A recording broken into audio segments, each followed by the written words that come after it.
গত 18 তারিখের যে ঘটনাটিকে উপলক্ষ করে 19 তারিখে আমরা ওকে প্রণজিৎ নমশূদ্রকে কোলাই হসপিটাল থেকে পোস্টমর্টম করার পর আমরা নিয়ে এসেছি গাড়িতে। সবাই আমাদের তিপ্রামঠার যারা সাপোর্টার ছিল তারাও ছিল আমাদের সাথে, অন্যান্য সিপিএম কংগ্রেসের সাপোর্টাররা সবাই মনের দুঃখের কারণে সবাই আমাদের সাথে একসাথে জড়িত হয়ে ওনার লাশকে আমরা সবার সুখ মিছিলের মধ্যে আমরা নিয়ে এসেছিলাম।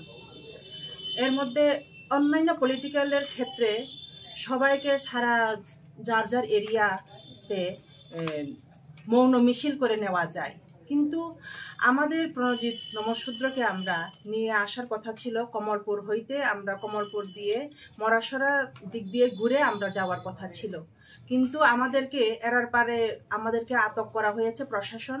আমরা আসতে পারিনি, তার জন্য আমরা খুবই দুঃখিত। কারণ আমরা স্পট ডেথ যার হয়েছে ডেথকে নিয়ে আসার পর্যন্ত আমাদের ক্ষমতা নেই, আমাদেরকে কোনো কিছু প্রশাসন আমাদেরকে সাহায্য করেনি। ইলেকশন কমিশন থেকে আমাদের বাধা দেওয়া হয়েছে বলেছে, ডিএম থেকে আমাদের বাধা দেওয়া হয়েছে বলে আমাদেরকে আটক করা হয়েছে। সেদিন আমার মহিলাগণ অনেকেই আসার চেষ্টা করেছিল, তখন ব্যথাও পেয়েছে, আমাদের মহিলারা প্রায় 30-40 জনের মতন ব্যথা পেয়েছে। যাই হোক, এরপর আমরা লাশকে নিয়ে গিয়েছি বাড়িতে। নিয়ে যাবার পর ওর সৎ কাজ আমরা করেছি। এরপর আমরা আজ 21 তারিখ আমরা এক ডেপুটেশন দেবার জন্য আমরা এসডিএম সাহেবের কাছে আমরা গতকাল আমরা মেমোরেন্ডাম দিয়েছিলাম।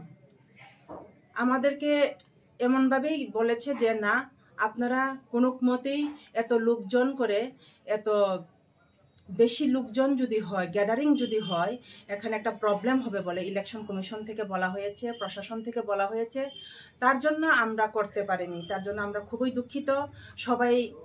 সবাই ইচ্ছা ছিল আমরা আজকে এখানে মৌন মিছিলের মাধ্যমে আমরা এসডিএমে এসে আমরা ডেপুটেশন দেব, কিন্তু আমরা পারিনি, আমরা ব্যর্থ হয়েছি। আমাদের লোকও হেরেছে, আমরা সব দিকেই আমাদেরকে পিছিয়ে ফেলে রাখা হয়েছে। কোনো কিছুতেই আমাদেরকে সাহায্য করছে না কোনো দিকেই। যেমন রুলিং গভর্নমেন্ট আছেন, তারপর প্রশাসন আছেন, সব দিক দিয়েই আমাদেরকে পিছিয়ে ফেলিয়ে রাখা হয়েছে। আমাদের লোক মারা গিয়েছে, আমরা কোনো ভায়োলেন্স এখন অবধি জিরো ভায়োলেন্সে আমরা কাজ করছি। সব আমাদের মহারাজের অর্ডার অনুযায়ী আমরা কাজ করছি। আমাদের মহারাজ বল অল্প কিছু টাকাও দেওয়া হয়েছে ওদের শর্ট কাজের জন্য।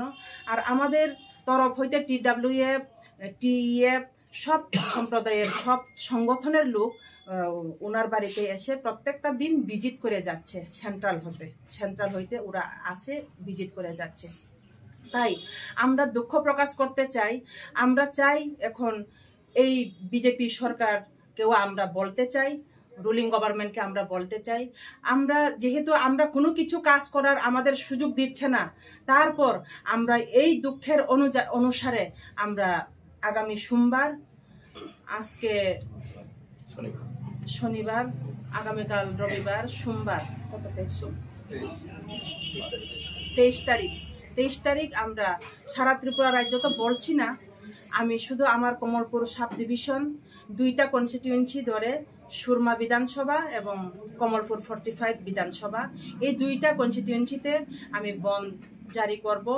বন্ধ 12 ঘন্টার জন্য বন্ধ রাখতে হবে। যদি এইটুকু যদি আমাদেরকে হেল্প না করে, তাহলে আমি আমার যুবকদেরকে, আমার যে যুবক শ্রেণীর বা মহিলা শ্রেণীর মহিলা সংগঠনের লোকদেরকে আমি বোঝাতে পারবো না। তাই সবার কাছে আমার অনুরোধ রইল, এই দিনটা আমার 12 ঘন্টা যাতে আমার বন্ধ, আমি বন্ধ করবই করব। যেভাবেই হোক, যে কোনো প্রকারেই হোক, আমরা এই বন্ধকে আমরা সফল করব 12 ঘন্টার জন্য। আমাদের প্রণজিৎ নমশূদ্রর যে মারা যাওয়ার পর যে ওর অ্যারেস্ট করা হচ্ছে না, এখনো 4 জনকে অ্যারেস্ট করা হয়েছে, আরো বাকি আছে। ওদেরকে যাতে অ্যারেস্ট করে শাস্তি ঠিক মতো যাতে শাস্তি দিতে পারে, উপযুক্ত শাস্তি যাতে ওরা পায়, এর জন্য আমরা এই বন্ধ দাখিল করছি। সুরমা হাই লেভেল কমিটির চেয়ারপারসন আমার কুমার হালাম স্যার এবং TCF মেম্বার শ্যামল সরকার স্যার এবং আমার ভাই খোয়াই পলিটিক্যাল ডিস্ট্রিক্টের তপন দেববর্মা, ওদের অনুমতি নিয়ে আমি কিছু কথা বলবো। আর মিডিয়া বন্ধুদেরকে